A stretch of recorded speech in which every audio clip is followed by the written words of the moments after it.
Assalamualaikum dan selamat kembali ke KN Gear. Okey, hari ni kita nak cerita fakta-fakta sembang sikit lah. Jadi antara benda yang kita paling boring sekali lah dalam kereta kan, bila nak kena tukar kan. Apa dia? Pada awak apa? Minyak hitam, takkan minyak hitam boring kan? Mungkin timing belt. Timing belt, alamak, boring nak kena tukar. Kompresor aircon. Tapi benda ni, suka tak suka, kita kena tukar dia mungkin dalam 2 tahun setengah sekali. Kalau bawa high mileage, memang kena tukar tiap-tiap tahun. Benda apa saya cakap ni? Benda ni, dia pelik sikit. Pasal memang antara benda yang paling mahal kita kena tukar, walaupun kita di negara yang menghasilkan getah. Kita mungkin bukan nombor 1 menghasilkan getah, tapi masih lagi menghasilkan getah. Kita nak cerita pasal harga tayar hari ni. Jadi bukan kita nak tengok harga tayar kereta saja yang paling mahal, tetapi secara kiranya nak tengok kategori-kategori lain sekali lah kan, tayar yang paling mahal dalam kategori masing-masing. Jadi sehari ini kita ada 5 kategori yang kita nak ceritakan, dan mungkin awak akan terkejut dengan penama ni, harga-harga tayar ni, dan di mana tayar yang paling besar ataupun yang paling mahal digunakan.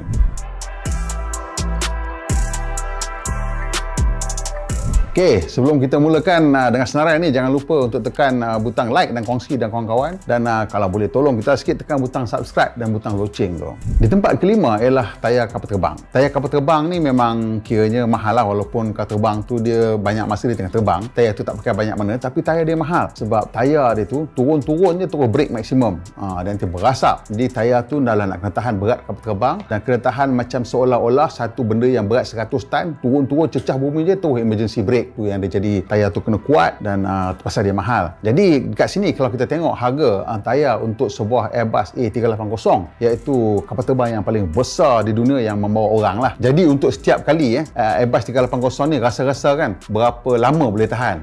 Mengikut kita punya pengkaji itu Sasha, dia kata boleh bertahan selama 300 cycle landing. 300 cycle landing kalau kita kira runway itulah kan, setiap kali dia nak take off makan lebih kurang dalam 5 km kali 330 dalam 6,000 km lebih sikit je. Tapi tiap-tiap kali dia turun 330 kali tu terus emergency brake, dan disebabkan harga tayar tu lebih kurang dalam RM18,000, dan because Airbus A380 tu dia ada 22 tayar. Cuba kau kira berapa? Sasha, kira lah. 22 kali berapa?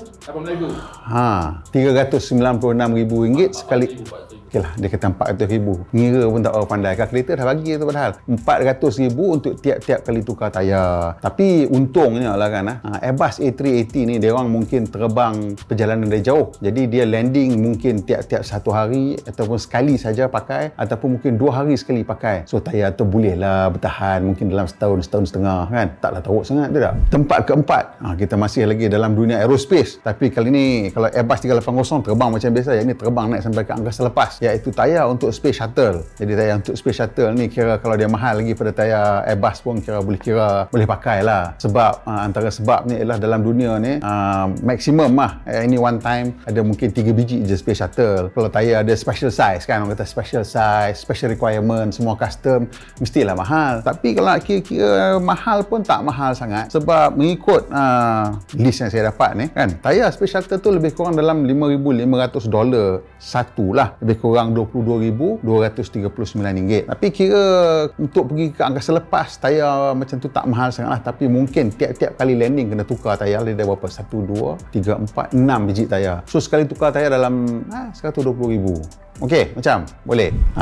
Ini memang tayar kereta paling mahal. Jadi tayar ni yang mula-mula dihasilkan untuk Bugatti Veyron. Jadi cerita tayar ni memang menarik. Tayar untuk Bugatti Veyron ni dihasilkan oleh Michelin, iaitu syarikat tayar yang antara yang paling besar di dunia, yang berasal daripada Perancis. Dan syarikat Michelin ni telah diminta oleh kumpulan Volkswagen untuk menghasilkan tayar untuk Bugatti Veyron, dan akibat sukarnya untuk mereka bentuk satu tayar yang boleh bertahan sampai ke kelajuan 400 km. Saya tak silap saya masa diorang minta sampai limit 400 km sejam, sebab Bugatti Veyron tu boleh melepasi 350 km sejam. So bila dia minta tayar untuk rating sampai 400 km sejam, punya susahnya nak buat tayar ni. Saya rasa pelancaran Veyron tu sendiri tertangguh selama lebih 2 tahun akibat Michelin belum berjaya menghasilkan mereka bentuk tayar. Tapi akhirnya berjaya tayar lah. Tayar yang akhirnya dihasilkan oleh Michelin digelar Pilot Sport PAX. PAX tu untuk run flat lah. Dan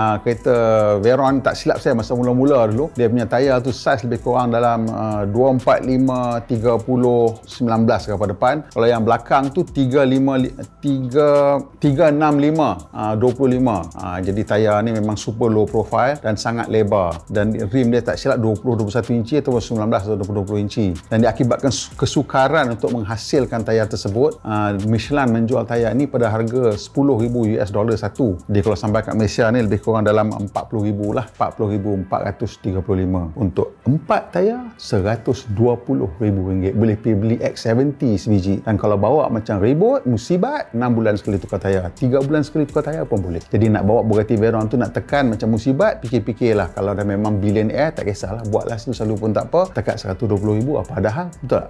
160,000. Matematik tak pandai. Sorry, sebenarnya 160,000. Matematik saya tak pandai, sangat gagal. Syasha betul kan saya, dia kata 160,000. Betul lah, 40,000 kali 4, 160,000. 160,000 apa dah kan, billionaire. Yang dia jadi 120,000 tu bukan pasal apa. Biasa Bugatti Chiron, tapi hak ni mai pada ustaz Bugatti Cheroy. Dia tayar 3 je tu 120,000. Tayar nombor 2 paling mahal di dunia ialah tayar lori hantu. Bukan lori hantu yang macam awak tengok tu.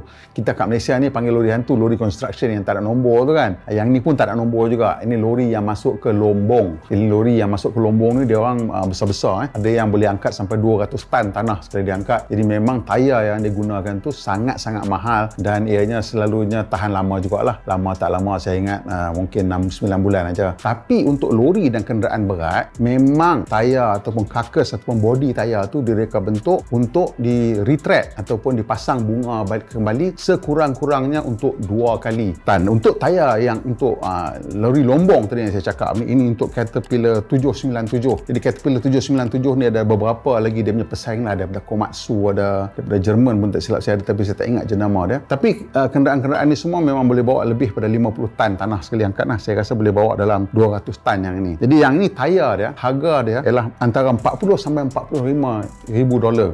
Jadi di situ kita tengok untuk tukar satu tayar dah dekat nak 200 ribu. Bayangkan nak tukar 4 dia bukan, dia ada 6. 200 ribu kali 6 1.2 juta sekali tukar tayar. Bayanglah kalau terlangap paku bocok, mampus kan setiap kali nak kena tukar kan. Walaupun kat Lombong tu mungkin tak ada risau sangat lah, pasal bunga saja dah mungkin tebal ni, nak bagi pecah bunga tu nak kena langgar apa saya pun tak tahu. Dan untuk tayar yang paling mahal di dunia ni masih lagi berada dalam kategori Lombong sebenarnya. Macam mana nak cakap, untuk Lombong katalah nak kira Lombong apa pun, tak kira besi ke emas ke, untuk mendapat 1 tan sesuatu barang tu kadang-kala perlu mengangkat mungkin 200 kali bahan tanah campur dengan batu semua. Kalau macam emas mungkin lagi beribu-ribu kali untuk dapat setiap tan. Jadi untuk melakukan begitu dia orang kena ada tadi lori yang besar-besar tu dan juga jengkaut yang besar-besar. Dia untuk lori tu mungkin tayar dia tu saya rasa kenapa dia murah sikit, pasal tayar belakang tu dia double, dia 2. So dia boleh share berat tu, kongsikan berat tu antara 4 tayar. Tapi untuk loader ni kita tengok kan, bisa tengok kan front loader kan. Front loader dia dah 1 tayar saja di setiap bucu. Jadi tayar dia selalunya lebih besar dan lebih kukuh daripada tayar lori. Sebab itulah saya rasa tayar ini lebih mahal daripada tayar lori Lombong tadi. Ini nama-nama front loader ni saya tak tahulah betul tak betul saya sebut. Kita tak pernah tengok pun. Nama dia Letourneau L2350 front loader. Ni daripada Perancis kot, nama pelik macam tu kan. So tayar ni berharga $63,000 seketui. Dan ini bila kita tukar ikut kadar tukaran sekarang ialah sebanyak 255,000 lebih kurang. Jadi tiap-tiap kali nak tukar tayar kereta ni ataupun jentera berat ni dah melebihi RM1,000,000. Pengsan RM1,000,000 setiap kali tukar. Itu pasal lah kot mungkin orang kerja Lombong ni mereka punya lain sikit kan, dia tak kira lah dia tarah sampai banjir ke apa, dia tak kira sangat. Padang. Jadi tayar ni sebenarnya adalah salah satu peralatan prestasi yang penting pada kereta. Kalau dia dua benda lah, kalau tak ada tayar tak boleh jalan, tak ada enjin pun tak boleh jalan. Dan tayar tu kalau dia tak elok, dia menjadi berbahaya, dan kalau kita beli yang elok, dia jadi selamat kepada kita. Ini satu juga peralatan keselamatan. Dan oleh sebab itu, tayar ni antara benda yang paling mudah ataupun paling murah untuk kita modify kereta kita lah. Tapi kita kena tahulah bahawa kalau kita menjadikan tayar tu lebih besar, apa kesannya kepada kereta kita, kita dan juga apa kesannya kepada dompet kita lah. Pasal tayar lagi besar, lagi low profile, dia lagi mahal, dan juga bila pasang tayar low profile, kereta jadi keras sikit lah. Jadi selalunya, bukan ke semua sentiasa, tapi selalunya untuk kereta yang pakai biasa, tayar yang syarikat kereta pilih, iaitu tayar OEM yang pasang first fitment dekat kilang tu, dia tayar tu kita tak boleh dapat. Kita memang tak boleh dapat. Pasal dia punya formulation dia apa lain, semua lain. Itu untuk first fitment dekat kilang. Tapi bila kita beli tayar, sebagai contoh lah, kita beli kereta apa pun, katalah brand sekian, size sekian, kita beli kat luar, itu lain. Itu untuk open market punya. Jadi cara dia buat tayar tu pun lain, dia punya formulation pun lain. Ada beberapa sebab lah. Bukannya saja dia nak bagi murah atau mahal. Sebab bila tayar dia deliver dekat kilang, so kira dia dah tahu dah tayar ni akan terus pasang. Dia tak ada duduk dekat store lama, nak kena setahun, 2 tahun baru orang beli. Yang ni terus pasang. So dia mungkin ada boleh cara lain sikit untuk menghasilkan tayar tersebut. Itu sebab dia punya formulation lah. Dan yang keduanya, tayar yang dipilih juga sebenarnya dia ada imbangan antara kos dan prestasi. So kalau kita nak tayar yang lebih sedap, boleh, tapi kos dia akan bertambah. Dan bila nak jual tu, disebabkan ada implikasi-implikasi cukai dan sebagainya,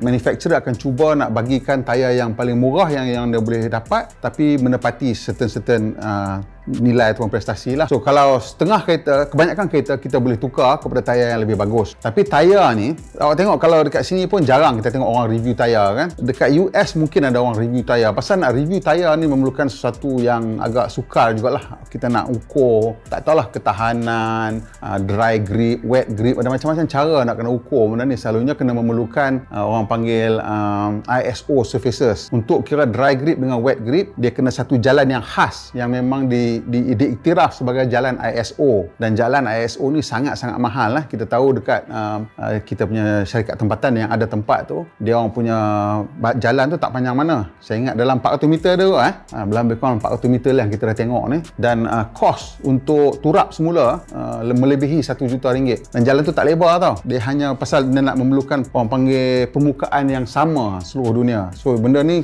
saya nak cakap tayar mana lagi sedap ke, lagi selesa ke apa, saya pun tak boleh nak cakap. Yang pentingnya awak kena cuba sendirilah. Dan tapi tayar ni nak cuba macam mana kan, dah beli pakai lah. Atau kita boleh tanya kawan-kawan, setelah orang kata tayar jenama macam ni dia lebih lembut, tayar jenama macam ni lebih grip, tayar jenama sekian macam ni lebih tahan, lagi shock bawa dalam hujan. Tu pulang pada masing-masing. Tapi ada juga kereta-kereta yang memang dah ditala dengan begitu tepat sekali dengan tayar tu, dan tayar tu pula diformulasikan secara khusus untuk kereta tersebut. Kalau kita tukar jadi tak sedap langsung. Antara kereta yang begitu ialah Honda Civic Type R. Jadi awak beli Honda Civic Type R, tayar yang ada tu jangan tukar. Tukar size pun tak boleh, tukar jenama pun tak boleh, tukar model pun tak boleh. Tukar tu jadi tak sedap. Ni cerita betul untuk Civic Type R generasi sebelum ni lah. Saya bawa benda tu naik pergi ke Genting Highlands dengan geng Subaru. Mereka semua pakai Impreza lah. Ada yang WRC, ada yang Spec C. Bila dia orang naik atas tu, mereka geng Yokohama, tak siap saya. Dia orang Scooby, dia orang pakai Yokohama. So yang ni pakai, tak siap saya Bridgestone kot. Saya pun tak ingat tayar apa yang ni. Tapi apa pun, bila dah naik ke atas tu, dia orang memang impress dengan Honda Civic ni. Dan ada 2 orang yang bertukar, convert pergi beli ke Type R. Dan bila dia orang convert pergi Type R, dia orang masih lagi berjiwa Subaru sikit-sikit. Dia nak tukar balik pakai tayar Yokohama yang dia biasa pakai yang grip. Bila bertukar kat kereta ni, bawa besok tukar balik. Sebab karakteristik kereta Honda Civic Type R tu dia sangat spesifik. Dia kereta front wheel drive yang menggunakan limited slip differential. Jadi cara dia grip depan belakang berbeza dengan kereta 4-wheel drive. So dia kena ada satu imbangan yang memang dah dibubuh dalam getah tu lah. Dia dah kira, dah congak dia punya grip macam mana, tukar tak boleh. So tengok, kalau kereta biasa-biasa tukar pergi tak apa. Tapi kalau ambil kereta special, check dulu, pastikan sembang dan kawan-kawan mana yang dah ada, adakah boleh tukar ataupun tak boleh tukar. Tengok kereta tak boleh tukar. So nasihat saya ialah jangan beli front loader lombong, tayar dia mahal kan, minyak pun kuat. So belilah Pro 2 Arus. Syasha pakai Pro 2 Arus, dia suka cakap, dia tak tahu siapa dia, mungkin dia tak tahulah, brake emergency bagus. Dia kata brake emergency bagus. So apapun, kalau dah tengok sampai penghujung ni, saya ucapkan terima kasih. Tolong-tolong bila kita tekan butang like tu, share pergi dengan kawan-kawan apa, nanti YouTube tengok, dia kata hampa suka ni, dia bagi banyak lagi tengok cerita-cerita kita main best-best ni kan. Kalau tekan butang loceng tu, guarantee dia bagi tahu. Tiap kali kita buat naik cerita, mesti dapat notis. Kita jumpa lagi.